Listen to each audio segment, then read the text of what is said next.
In collaborative groups, it's often the non-expert, the outlier, the oddball, or the person who isn't in charge who has the most innovative and important thing to say. You have to structure ways to hear that person, or you will always drown him or her out. I call this collaboration by difference. It's a way of hearing the dissident or disruptive voice, and if you don't do it, you get groupthink. In 2002, I co-founded Haystack with others working in the areas of digital media and new ways of learning. We have about 8,500 members worldwide. They're academics, coders, programmers, artists, and entrepreneurs. It quickly became clear that if we were going to work together successfully, we had to find new ways of collaborating, teaching, and learning. Here are 3 tips we use to make collaboration by difference happen. First, air out differences democratically. Explore your differences, but don't attribute them to a particular group or person. For instance, if we're working with a team of 3 Koreans and 3 Americans, we'll give everyone 2 index cards. On the first, each person writes a perceived opportunity and challenge about collaborating with the other group.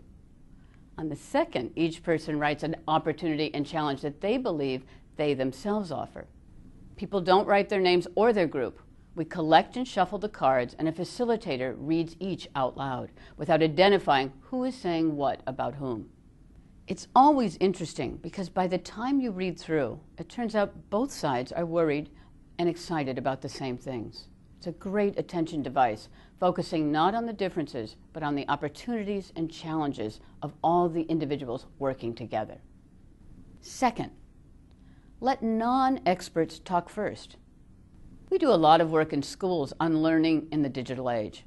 And if it's a 2-hour meeting, the first hour we ask to hear only from the students. We'll have the teachers, the trustees, and the administrators, the parents there, but they have to start the meeting by listening to the kids. The adults realize that these kids know lots more than they, the adults, know about the opportunities of the digital age. Flip the relationship between the expert and the novice, and you'll hear some things you would never have thought of. Third, ask what you're missing.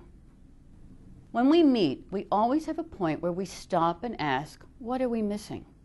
It's always one person's job to tell us what we've missed.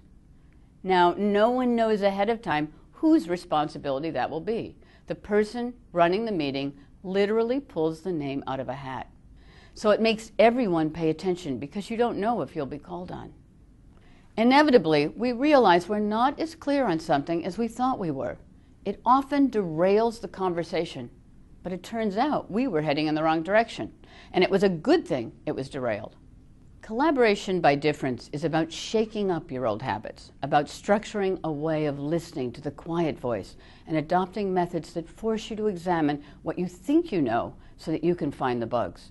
And you need a system, a structure to it, because unless you rig it, collaboration can lead to groupthink, not true innovation.